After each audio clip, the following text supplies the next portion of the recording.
ألف أنت للهداة وباء سيد الخلق جندك الأنبياء علمك العلم ما لعلمك حد حلمك الحلم طبعك الإرضاء أحمد الفعل أو محمد اسم تتسامى باسمك الأسماء جئت والناس في ضلال وجهل رحمة أنت أرسلتك السماء. இந்த பூமியிலே இருளை அகற்றுவதற்காக அல்லாஹ்வுடைய வெளிச்சத்தை கொண்டு வருவதற்காக அல்லாஹ் ரப்புல் ஆலமீன் ஒரு சிறந்த படைப்பை அல்லாஹ்வுடைய படைப்புகளில் இந்த படைப்பை போன்று ஒரு படைப்பே கிடையாது என்று அல்லாஹ் ரப்புல் ஆலமீன் நிரூபணம் செய்வதற்காக ஒரு பிறப்பை அல்லாஹ் ஏற்படுத்துகிறான். هذا الميلاد المبارك الذي أخرج البشرية من الظلمات إلى النور بإذن الله جل وعلا. அல்லாஹ்வுடைய அருளை கொண்டு அசத்தியத்தை அழித்தொழிப்பதற்காக இருளை இந்த பூமியிலிருந்து அகற்றுவதற்காக அல்லாஹ் ரப்புல் ஆலமீன் ஒரு பிறப்பை அல்லாஹ் ஏற்படுத்துகிறான். அல்லாஹ் ஷிர்க்கை அழிக்க நாடினான். அல்லாஹ் அவன் வெறுத்த இந்த ஷிர்க்கையும் இது போன்ற மூட நம்பிக்கைகளையும் மூட கொள்கைகளையும் அல்லாஹ் அழிக்க நாடி ஃபபஅஸ முஹம்மதன் ரசூலுல்லாஹ் ஸல்லல்லாஹு அலைஹி வஸல்லம் மக்களை அநீதத்தில் இருந்து நேர்வழியின் பக்கம் அழைத்து வருவதற்காக முஹம்மது ரசூலுல்லாஹ் ஸல்லல்லாஹு அலைஹி வஸல்லம் அவர்களை அல்லாஹ் பிறக்க வைக்கின்றான். இந்த உலகத்திலே இந்த உலகம் அருள் பெற்ற நாள் என்று ஒன்று இருக்கிறது. அதுதான் முஹம்மது ரசூலுல்லாஹ் ஸல்லல்லாஹு அலைஹி வஸல்லம் அவர்கள் பிறந்த நாள். இந்த உலகத்திலே இருள் சூழ்ந்த நாளென்று ஒன்று இருக்கிறது. அதுதான் முஹம்மது ரசூலுல்லாஹ் ஸல்லல்லாஹு அலைஹி வஸல்லம் இந்த உலகத்தை விட்டு பிரிந்த நாள். மீலாதுன் நபி முஹம்மது ரசூலுல்லாஹ் ஸல்லல்லாஹு அலைஹி வஸல்லம் உடைய பிறப்பு. ஜும்ஹூர் அஹ்லி தாரீഖ் வஸ்ஸீரா, தாரீഖுடைய ஆசிரியர்கள் சீராவுடைய ஆசிரியர்கள் எல்லோரும் ஒன்று சேர்ந்து கூறுகின்றார்கள், அலா அன்ன நபிய ஸல்லல்லாஹு அலைஹி வஸல்லம் முஹம்மது ரசூலுல்லாஹ் ஸல்லல்லாஹு அலைஹி வஸல்லம் உலித யௌமல் இத்னைன், திங்கள்கிழமை பிறந்தார்கள் என்று. ஃபி யௌமி மின் அய்யாமி ஷஹ்ரி ரபீஇல் அவ்வல், ரபீஉல் அவ்வல் என்ற மாதத்திலே பிறந்தார்கள் என்று. ஃபி ஆமில் ஃபீல், ஆமுல் ஃபீல் யானை படையுடைய ஆண்டிற்கு பிறகு என்று அந்த ஆண்டிலே என்று யானைப்படை அழிந்த சம்பவம் நடந்த நிகழ்வுக்கு 50 நாட்களுக்கு பிறகு யௌமுல் இஸ்னைன் திங்கட்கிழமை ரபீஉல் அவ்வல் மாதத்திலே முஹம்மது ரசூலுல்லாஹ் ஸல்லல்லாஹு அலைஹி வஸல்லம் பிறந்தார்கள். முஹம்மது ரசூலுல்லாஹ் ஸல்லல்லாஹு அலைஹி வஸல்லம் எந்த கிழமை நோன்பு வைத்தார்கள்? வாரங்களில் திங்கட்கிழமை. முஹம்மது ரசூலுல்லாஹ்விடத்திலே திங்கட்கிழமை ஏன் அல்லாஹ்வுடைய தூதரை நோன்பு வைக்கின்றீர்கள் என்று கேட்டதற்கு என்ன சொன்னார்கள்? இந்த நாளில்தான் நான் பிறந்தேன். அல்லாஹ்வுடைய தூதருடைய பிறப்புக்கு நன்றி செலுத்துவதற்காக முஹம்மது ரசூலுல்லாஹ் திங்கட்கிழமை நோன்பு வைத்தார்கள். திங்கட்கிழமை என்பது ஹதீஸின் அடிப்படையில் உறுதியானது. ரபீஉல் அவ்வல் மாதமும் சில ஆதாரங்களின் அடிப்படையில் உறுதியானது, ஆமுல் ஃபீல் உறுதியானது. ஆனால் முஹம்மது ரசூலுல்லாஹ் எப்போது பிறந்தார்கள் என்ற தேதி முடிவானது கிடையாது. முஹம்மது ரசூலுல்லாஹ் திங்கட்கிழமை பிறந்தார்கள் என்பது உறுதி, ரபீஉல் அவ்வல் மாதத்திலே பிறந்தார்கள் என்பதும் உறுதி, ஆமுல் ஃபீல் என்ற ஆண்டிலே பிறந்தார்கள் என்பதும் உறுதி. ஆனால் எது உறுதி கிடையாது, எந்த தேதியிலே பிறந்தார்கள் என்று. இப்னு இஸ்ஹாக் வரலாற்றை முதலாக தொகுத்த அந்த இப்னு இஸ்ஹாக் அவர்கள் 12வது ரபீஉல் அவளுடைய மாதத்தின் 12வது தேதியில் பிறந்தார்கள் என்று சொல்லுகிறார்கள். ஆனால் அதற்குரிய எந்த ஒரு ஆதாரத்தையும் அவர்கள் முன்வைக்கவில்லை. அதற்கு முன்னால் வாழ்ந்த தாபீன்கள் 2வது நாள் என்றும் 8வது நாள் என்றும் சொல்லுகின்றார்கள். அவர்களுக்கெல்லாம் பின்னால் வந்தவர் தான் இப்னு இஸ்ஹாக். இப்படி நாட்களில் 22 என்று 25 என்று சில ரமதான் மாதத்தில் என்று இப்படி பல கருத்து வேறுபாடுகள் இதில் நுழைந்தால் நாம் பார்த்து கொண்டே இருக்கலாம்.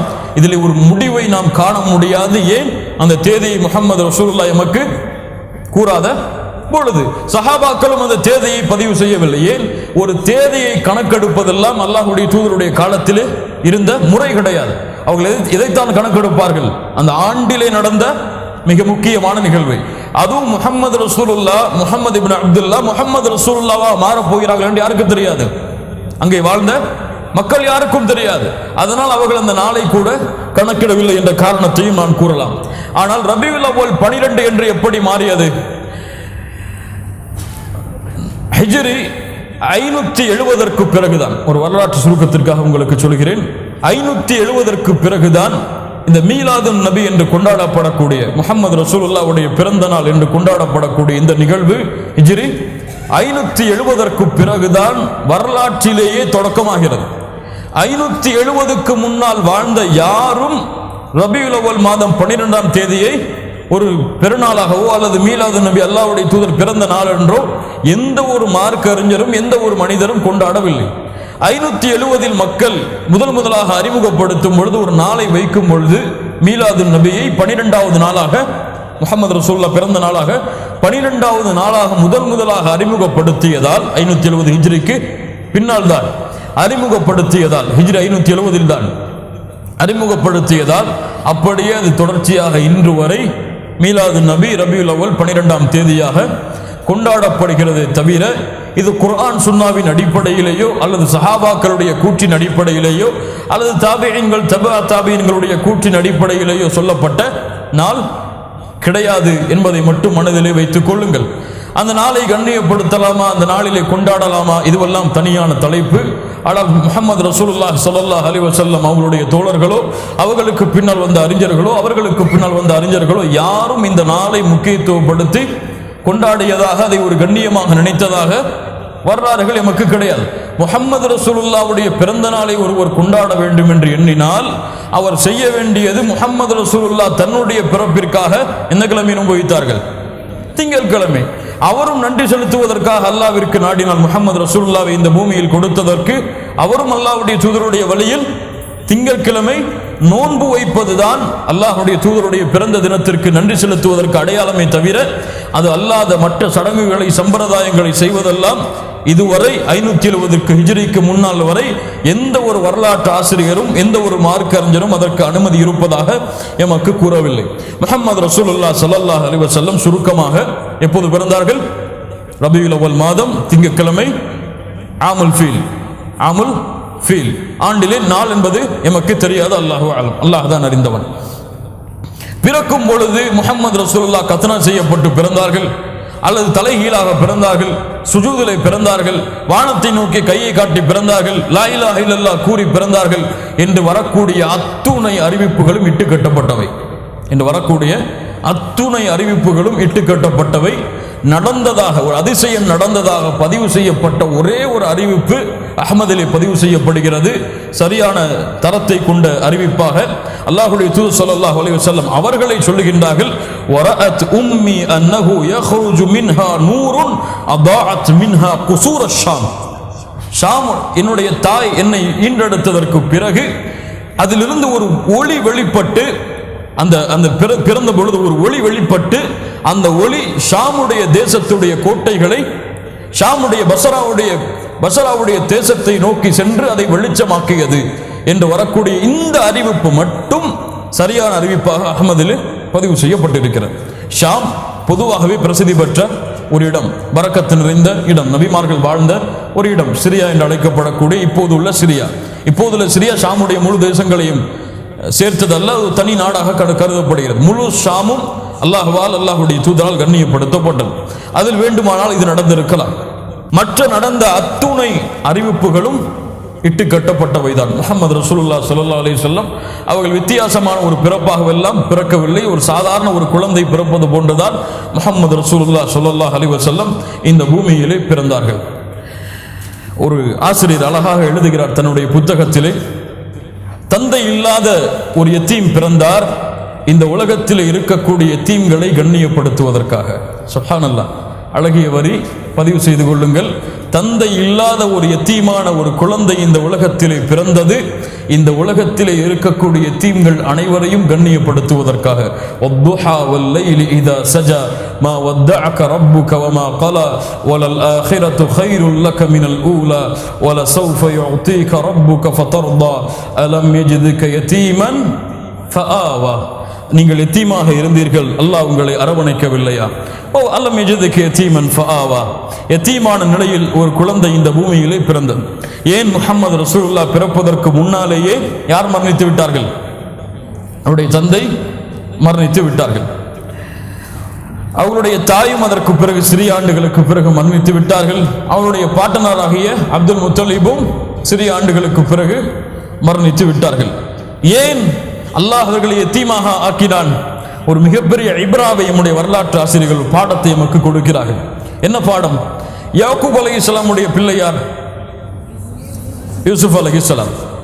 யாக்கூப் அலைஹிஸ்ஸலாம் யூசுப் அலைஹிஸ்ஸலாம் அவர்களுக்கு சிறிய ஆண்டுகளுக்கு பிறகு அல்லாஹ் அந்த தந்தை மகனுடைய பிரிவை எல்லாம் ஏற்படுத்தி யூசுப் அலைஹிஸ்ஸலாம் வளர்ந்து பெரிய ஆளாக மாறியதற்கு பிறகுதான் மீண்டும் தந்தையை சந்திக்கிறார்.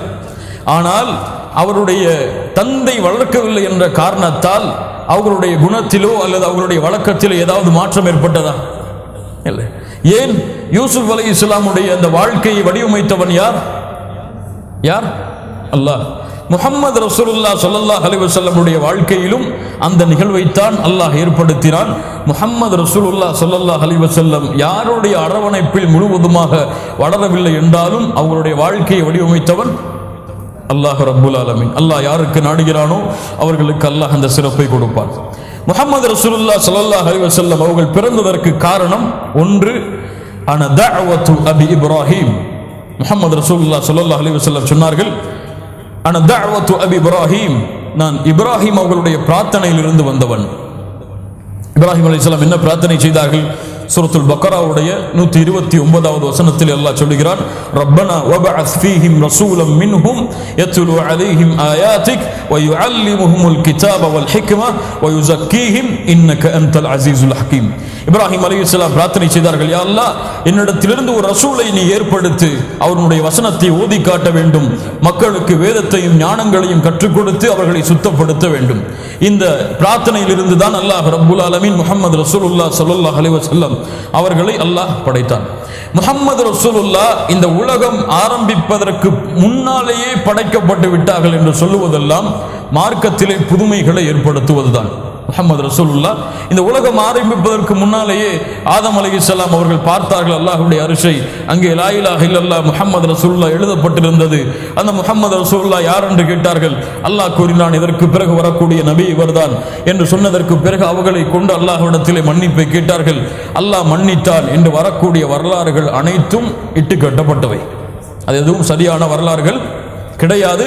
முஹம்மது ரசூலுல்லாஹ் ஸல்லல்லாஹு அலைஹி வஸல்லம் அல்லாஹ் நாடியதால் பிறந்தார்கள். உலகம் ஆரம்பிப்பதற்கு முன்னால் எல்லாம் முஹம்மது இல்லை என்றால் அல்லாஹ் இந்த உலகத்தை படைத்திருக்க மாட்டான் ஸல்லல்லாஹு அலைஹி வஸல்லம். இதுவெல்லாம் இட்டு கட்டப்பட்ட செய்திகள். சரியான ஆதாரங்களை கொண்டு இருந்தால் அதை நம்முடைய தலையிலே வைத்திருப்போம். சரியான ஆதாரங்களை கொண்டு இல்லாத காரணத்தால் அவற்றை நாம் ஏற்க வேண்டும் என்ற அவசியம் இல்லை. முஹம்மது ரசூலுல்லாஹ் சொன்னார்கள், தஅவத்து அபி இப்ராஹிம் வ பிஷாரத்து ஈசா கௌமு. ஈசா அலைஹிஸ்ஸலாம் அவருடைய சமூகத்திற்கு செய்த நற்செய்தி. நான் சூரத்துல் ஸஃபுடைய 6வது வசனத்தில் அந்த நற்செய்தியை சொல்லுகிறான், وَإِذْ قَالَ عِيسَى ابْنُ مَرْيَمَ يَا بَنِي إِسْرَائِيلَ إِنِّي رَسُولُ اللَّهِ إِلَيْكُمْ مُصَدِّقًا لِمَا بَيْنَ يَدَيَّ مِنَ التَّوْرَاةِ وَمُبَشِّرًا بِرَسُولٍ يَأْتِي مِنْ بَعْدِي اسْمُهُ أَحْمَدُ. ஈசா அலைஹிஸ்ஸலாம் தன்னுடைய சமூகத்திற்கு அஹ்மத் என்ற ஒரு நபி உங்களுக்கு பின்னால் வருவார்கள் என்று நற்செய்தி சொன்னார்கள். அல்லாஹ்வுடைய தூதர் சொன்னார்கள், தஅவத்து அபி இப்ராஹிம் வ பிஷாரத்து ஈசா கௌம. நான் இப்ராஹிம் அவர்களுடைய பிரார்த்தனை, ஈசா அவர்களுடைய நற்செய்தி. முஹம்மது ரசூலுல்லாஹ் ஸல்லல்லாஹு அலைஹி வஸல்லம் அவர்கள் பிறந்தவுடன், இந்த பூமியிலே பிறந்தவுடன், அபூ தாலிப் அவர்கள் முஹம்மது ரசூலுல்லாஹ் ஸல்லல்லாஹு அலைஹி வஸல்லம் அவர்களுக்கு முஹம்மது என்ற பெயரை வைத்தார்கள். வரலாற்று ஆசிரியர்கள் இந்த பெயர் மக்காவிலே இந்த பெயர் மக்காவிலே அல்லாஹ்வுடைய தூதருக்கு முன்னால் யாருக்கும் வைக்கப்படவில்லை. சுப்ஹானல்லாஹ். அல்லாஹ் தேர்ந்தெடுக்கிறார். முஹம்மது ரசூலுல்லாஹ் ஸல்லல்லாஹு அலைஹி வஸல்லம் அவர்களுக்கு அபூ தாலிப் என்ற பெயரை, அபூ தாலிப் அவர்கள் முஹம்மது என்ற பெயரை வைத்தார்கள். முஹம்மது ரசூலுல்லாஹ் ஸல்லல்லாஹு அலைஹி வஸல்லம் அவர்கள் பிறந்ததற்கு பிறகு முதலாக அல்லாஹ்வுடைய தூதருக்கு பால் கொடுத்தவர்கள் ஆமினா அவர்களுடைய தாய்தான். ஆனால் இரண்டாவது பால் கொடுத்தவர்கள் அபூ லஹபுடைய அடிமை பெண். மூன்றாவதாகத்தான் மிக கண்ணியத்துக்குரிய ஹலீமா பின்த் அபி துவைப் அஸ்-சஅதியா மின் பனி சஅத், சஅத் கோத்திரத்தை சார்ந்த ஹலீமா அஸ்-சஅதியா என்று அழைக்கப்படக்கூடிய அந்த பெண்மணி அவர்கள் அல்லாஹ்வுடைய தூதர் ஸல்லல்லாஹு அலைஹி வஸல்லமுக்கு மூன்றாவது பால்குடி தாயாக மாறினார்கள். அல்லாஹ்வுடைய தூதர் ஸல்லல்லாஹு அலைஹி வஸல்லம் பிறந்ததற்கு பிறகு ஹலீமா அஸ்-சஅதியா இப்னு இஸ்ஹாக் இந்த வரலாற்று ஆசிரியர் அவர் இந்த சம்பவத்தை பதிவு செய்கிறார். ஆதாரப்பூர்வமான சம்பவமாக பதிவு செய்யப்படுகிறது. كانت حليمة بنت أبي دؤيب السعدية أم رسول الله صلى الله عليه وسلم التي أرضعته. அல்லாஹ்வுடைய தூதருடைய பால்குடி தாயாக ஹலீமா சஅதியா அவர்கள் இருந்தார்கள். أنها خرجت من بلدها مع زوجها وابن لها صغير ترضعه في نسوة من بني سعد بن بكر تلتمس الرضاعة. அந்த காலத்துடைய வழக்கம் என்னவென்றால், அரபுகள் தன்னுடைய பிறந்த குழந்தைகளுக்கு பால் கொடுப்பதற்காக சொந்த தாயை தேர்ந்தெடுக்காமல் வாடகை தாய்களை தேர்ந்தெடுத்து அவர்களுக்கு அந்த பால்குடி உறவை ஏற்படுத்துவார்கள். அதற்கு பல காரணங்கள் வரலாற்று ஆசிரியர்களால் சொல்லப்படுகிறது. அந்த பெண்கள் தங்களுடைய அழகை பாதுகாத்துக் கொள்வதற்காக, அல்லது திடகாத்திரமான குழந்தையாக நகரப்புறத்தில் வாழக்கூடிய குழந்தை அதைவிட கிராமப்புறங்களில் வாழக்கூடிய பெண்களிடத்தில் வளரக்கூடிய குழந்தை திடகாத்திரமாக வளரும் என்ற காரணத்தால், அல்லது அந்த கிராமப்புற அரபிகள் பேசக்கூடிய அரபு மொழியை முறையாக சரியாக கற்றுக்கொள்ள வேண்டும் என்ற காரணத்தால் இது போன்ற காரணங்கள் எல்லாம் சொல்லப்படுகிறது. அதற்காக அரபுகள் வாடகை தாய்களை தன்னுடைய பிள்ளைகளுக்கு பால்குடி உறவை ஏற்படுத்துவதற்காக அழைப்பது வழக்கம். அதுபோன்று இந்த பனு சஅத் என்ற கோத்திரத்திலிருந்து பெண்கள் எல்லோரும் மக்காவை நோக்கி வர ஆரம்பிக்கிறார்கள். ஹலீமா சஅதியா அவர்களும் அவர்களுடைய கணவனும் அவருடைய குழந்தையும் கடினமான பஞ்ச காலத்திலே எந்த தொகையும் இல்லாமல் ஒரு வெள்ளை கழுதையிலே ஒரு கில ஒட்டகத்தோடு, எந்த ஒரு பாலும் அந்த ஒட்டகத்திலிருந்து பெற முடியாது, அப்படிப்பட்ட ஒரு கில ஒட்டகத்தோடு கிளம்பி வருகிறார்கள். وذلك في سنة شهباء لم تبق لنا شيئا. கடினமான பஞ்ச காலத்திலே فخرجت على أتان لي قمراء معنا شارف لنا والله ما نبذ بقطرة وما ننام ليلنا أجمع من صبينا الذي معنا من بكائه من الجوع. எங்களோடு வந்த அந்த வெள்ளை கழுதையும் அந்த ஒட்டகமும் அதன் மூலமாக எந்த பலனையும் நாங்கள் பெற முடியவில்லை. எங்களுடைய குழந்தையும் பசியின் காரணமாக இரவு முழுக்க அழுது கொண்டு இருந்தது. அதன் காரணமாக எந்த இரவும் எங்களால் உறங்க முடியவில்லை. அல்லாஹ்விடத்திலிருந்து அல்லாஹ்வுடைய அருளையும் அல்லாஹ்வுடைய இந்த நிலைமையிலிருந்து விடிவு காலத்தையும் நாங்கள் எதிர்பார்த்து மக்காவை நோக்கி சென்றோம். அவர்கள் ஹலீமா அவர்கள் இந்த ஹதீஸை அறிவிக்கின்றார்கள். فخرجت على أتاني تلك فلقد أدمت بالركب حتى شق ذلك عليهم ضعفا وعجفا. எங்களுடைய இந்த பின்தங்கி வரக்கூடிய இந்த நிலைமையை பார்த்த எங்களோடு வந்த அந்த கூட்டம் எல்லாம், எங்களுடைய குடும்பத்தார்கள் எல்லாம் எங்களை பார்த்து மிகவும் வெறுத்தார்கள். அல்லது இவர்கள் ஏன் இப்படி வருகிறார்கள் என்று அவர்கள் எங்களை பார்த்து கூற ஆரம்பித்து விட்டார்கள். ஹத்தா கதிம்னா மக்கா நல்தமிசு ருதாஅ. பெண்கள் எல்லோரும் மக்காவை வந்தடைந்து தங்களுடைய பால்குடி உறவுக்காக குழந்தைகளை தேட ஆரம்பித்தார்கள். ஃபமா மின்னா இம்ரஅத்துன் இல்லா வகத் உரித அலைய ரசூலுல்லாஹ் ஸல்லல்லாஹு அலைஹி வஸல்லம் ஃபதபா. எங்களோடு வந்த எல்லா பெண்களுக்கும் முஹம்மது ரசூலுல்லாஹ் ஸல்லல்லாஹு அலைஹி வஸல்லம் அவர்கள் காட்டப்பட்டார்கள். ஆனால் எல்லா பெண்களும் மறுத்தார்கள். சுப்ஹானல்லாஹ். ஏன்? இதா கீல லஹா இன்னஹு யதீம். என்ன காரணம்? அவர் யதீமாக இருக்கிறார். வகத் உரி وذلك أن إنما كنا نرجو المعروف من أبي الصبي. அந்த குழந்தையுடைய தந்தையிடத்திலிருந்து தான் நாங்கள் அதிகமான கூலியை பெற முடியுமே தவிர ஒரு யதீமுடைய குழந்தையுடைய குடும்பத்தில் இருந்து நாங்கள் அதிகமான கூலியை பெற முடியாது என்ற காரணத்தால் எல்லா குழந்தைகளும் எல்லா பெண்களும், ஏன் நானும் முஹம்மது ரசூல் ஸல்லல்லாஹு அலைஹி வஸல்லம் அவர்களை வாங்க மறுத்தேன். அல்லாஹ்வுடைய ஏற்பாடு. வமா அஸா அன் தஸ்னா உம்முஹு வஜத்து. அதற்கு பிறகு நாங்கள் கூறினோம், எங்களுக்குள்ள ஒரு யதீம் வமா அஸா அன் தஸ்னா உம்முஹு வஜத்து. அவர் ஒரு யதீம், அவருடைய பாட்டனாரும் அவருடைய தாயும் நமக்கு எதை கொடுக்க முடியும்? அதனால் நாங்கள் அதை ஏற்றுக்கொள்ள மறுத்தோம் அந்த குழந்தையை. ஃபமா பக்கியத் இம்ரஅத்துன் கதிமத் மஇ இல்லா அகதத் ரதீஅன் கைரி. எல்லா பெண்களும், என்னோடு வந்த எல்லா பெண்களும் வேறு வேறு குழந்தைகளை எடுத்து சென்றார்கள். எனக்கு எந்த ஒரு குழந்தையும் இறுதி வரை கிடைக்கவில்லை. என்னுடைய கணவனிடத்தில் நான் சொன்னேன், குல்துலி சாஹிபி வல்லாஹி இன்னி லஅக்ரஹு அன் அர்ஜிஅ மின் பைனி ஸவாஹிபி வலம் ஆஹுது ரதீஅன். எந்த ஒரு குழந்தை பால்குடிக்காக எந்த ஒரு குழந்தையும் எடுக்காமல் நான் இந்த ஊரை விட்டு வரமாட்டேன். வேண்டுமானால் வாருங்கள், அந்த யதீமுடைய குழந்தையாவது நாம் எடுத்து வருவோம் என்று நான் என் கணவரிடத்தில் சொன்னேன். கணவரும் சொன்னார், பரவாயில்லை, அல்லாஹ் அதன் மூலமாக எமக்கு பரக்கத்தை ஏற்படுத்துவான், வாருங்கள் என்று அழைத்து சென்று நானும் என் கணவரும் மீண்டும் அப்துல் முத்தலிபுடைய அந்த வீட்டிற்கு நுழைந்து அந்த குழந்தையை கேட்டோம். அவர்களும் அந்த குழந்தையை கொடுத்தார்கள். மீண்டும் சொல்லுகிறார், வேறு குழந்தை கிடைத்திருந்தால் நான் முஹம்மது ரசூலை பெற்றிருக்க மாட்டேன். ஒரு யத்தீமாக இருந்தார். உடனே அந்த குழந்தையை பெற்று ஹலீமா அவர்களும் அவருடைய கணவரும் அவருடைய பிள்ளைகளும் வெளியேறி பால் கொடுப்பதற்காக அந்த குழந்தையை தயார்படுத்திய பொழுது, அதுவரை தன்னுடைய குழந்தைக்காக கூட அந்த சக்தியை கொடுக்க முடியாமல் இருந்த ஹலீமா அவர்கள் முஹம்மது ரசூல் ஸல்லல்லாஹு அலைஹி வஸல்லம் அவர்களை கையில் ஏந்தியவுடன் அவர்கள் அந்த சக்தியை முழுவதுமாக முஹம்மது ரசூல் ஸல்லல்லாஹு அலைஹி வஸல்லம் அவர்களுக்கு பால் கொடுத்தார்கள். அவர்களுடைய பிள்ளைக்கும் சேர்த்து முழுவதுமாக பால் கொடுத்தார்கள். அதற்கு பிறகு அந்த குழந்தை உறங்கியது. அது போன்று என்னுடைய குழந்தை இப்படி பசி நிரம்பி உறங்கியதை இதற்கு முன்னால் நான் பார்க்கவில்லை. சுப்ஹானல்லாஹ். அல்லாஹ்வுடைய தூதரை கையில் பெற்றவுடன் அல்லாஹ் கொடுக்கின்ற பரக்கத்தை பாருங்கள், அல்லாஹ் கொடுக்கின்ற அருளை பாருங்கள். அதற்கு பிறகு என்னுடைய கணவர் என்னுடைய கிள ஒட்டகத்திடத்தில் சென்றார். அதுவரை ஒரு சொட்டு பாலை கூட அதிலிருந்து கறக்க முடியாது. ஆனால் என்னுடைய கணவன் அங்கே சென்றதற்கு பிறகு மடி நிரம்ப பால் இருந்தது. சுப்ஹானல்லாஹ், மடி நிரம்ப பால் இருந்தது. என்னுடைய கணவன் கறந்து வந்தார், நானும் குடித்தேன், அவரும் குடித்தார். இருப்பவர்களுக்கும் குடிக்க கொடுத்தோம். எல்லோரும் வயிறு நிரம்பினோம். அதற்கு பிறகு மறுநாள் காலையில் என்னுடைய கணவர் என்னை பார்த்து சொன்னார், தஅல்லமி வல்லாஹி யா ஹலீமா லகத் அஹத்து நஸமதம் முபாரகா. ஹலீமா அவர்களே, நற்செய்தி அறிந்து கொள்ளுங்கள், நாம் பெற்றிருப்பது பரக்கத்து நிறைந்த ஒரு குழந்தையை. ஃபகுல்து வல்லாஹி இன்னி லஅர்ஜு லதாலிக். நானும் அதைத்தான் ஆதரவு வைக்கின்றேன் என்று ஹலீமா அவர்களும் கூறினார்கள். அதற்கு பிறகு தன்னுடைய ஒட்டகத்தை அழைத்துக் கொண்டு கிளம்பினார்கள்.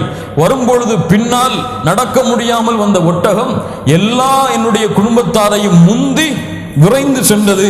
அவர்கள் எல்லாம் கேட்டார்கள், அலஸ்த ஹாதிஹி அதான கல்லத்தி குன்து ஹரஜ்து அலைஹா.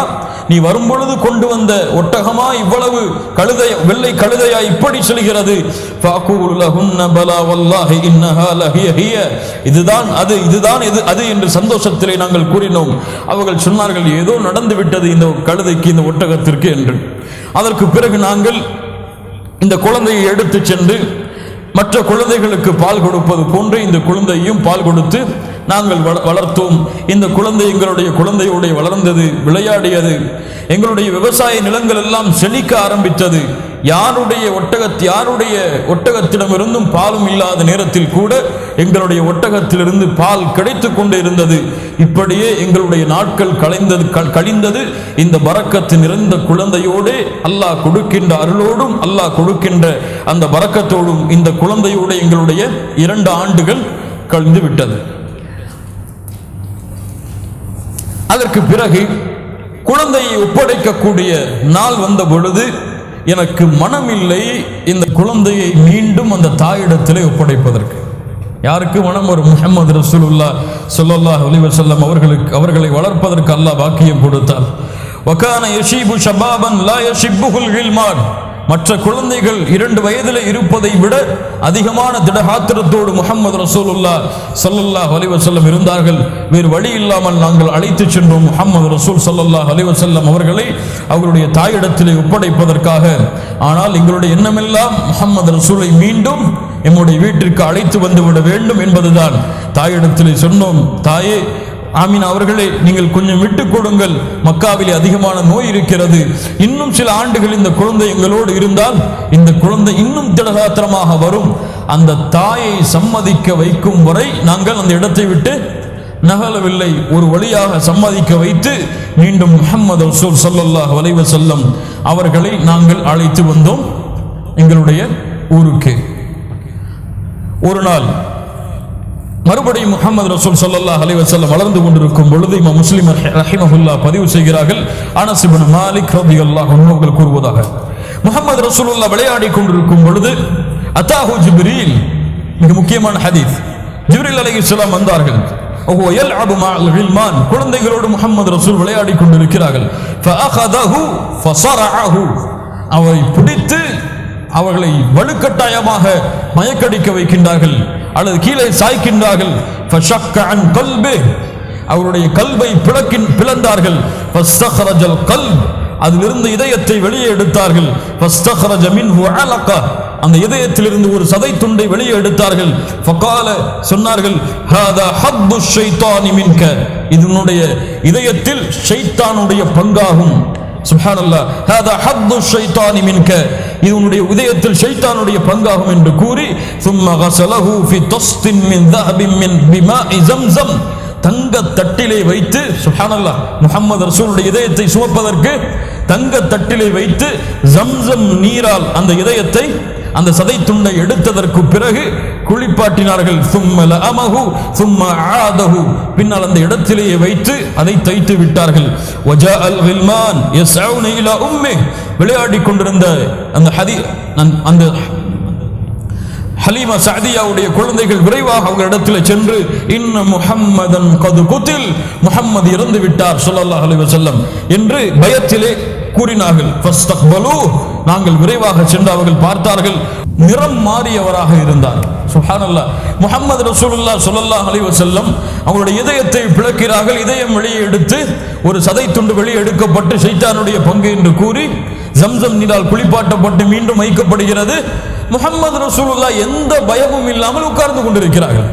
திரும்பி வந்து பார்க்கும்பொழுது ஒரு சிறு குழந்தை, 4 வயது குழந்தை, அல்லாஹ் அக்பர், அந்த வயதிலே இருக்கும் பொழுது தைரியத்தோடு வீரத்தோடு முஹம்மது ரசூலுல்லாஹ் ஸல்லல்லாஹு அலைஹி வஸல்லம் அவர்கள் வளர்ந்தார்கள். வகால அனஸ், இந்த ஹதீஸை பதிவு செய்யக்கூடிய அனஸ் அவர்கள் சொல்கிறார்கள், கது குன்து அரா அஸர தாலிகல் மிக்யதி ஃபீ ஸத்ரி, முஹம்மது ரசூலுடைய அந்த மேலே அந்த இதயம் பிளக்கப்பட்டு தைக்கப்பட்ட அடையாளத்தை நான் பார்த்திருக்கிறேன். அல்லாஹ் அக்பர், முஹம்மது ரசூலுடைய அந்த இதயம் பிளக்கப்பட்டு மீண்டும் தைக்கப்பட்ட அடையாளத்தை முஹம்மது ரசூல் ஸல்லல்லாஹு அலைஹி வஸல்லம் அவர்களுடைய உடம்பிலே நான் பார்த்திருக்கிறேன். இது எப்படி சாத்தியமாகும்? எப்படி இதயத்தை பிளக்க முடியும்? இதயம் பிளந்தா உயிர் போயிருமே. இப்படி எல்லாம் அறிவை வைத்து இந்த சம்பவத்தை சிந்திப்பதற்கு மார்க்கத்திலே அனுமதி கிடையாது. ஹதீஸ் நம்பியாக வேண்டும்.